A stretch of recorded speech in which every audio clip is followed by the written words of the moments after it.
What is the difference between summary and analysis? A summary is the short version of a text.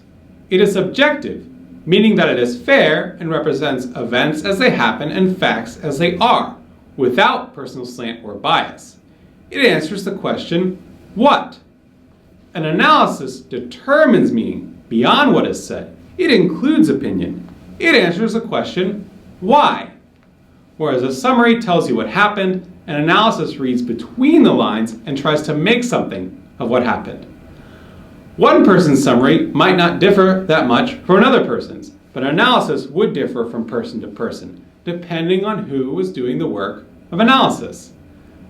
For example, a summary of the text Encounter with Martin Luther King by Maya Angelou would be, Angelou wanted acceptance from King, but she was afraid he would judge her because her brother had been to prison. So she decided to tell him anyway. Then he understood and accepted her and her brother. An analytical paragraph about our same text would be, Angelou uses figurative language to show that King is different than she thought he would be. She uses the following simile. King was like a lion sitting down at my dining room table eating a plate of mustard greens.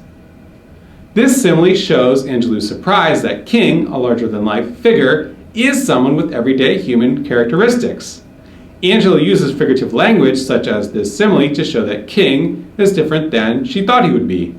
As you can see from our examples, a summary tells us what happened, the order of events, whereas an analysis goes deeper and determines meaning by going beyond what is stated explicitly in the text. A summary is objective and presents events as they occur. An analysis uses inference and determines implicit meaning.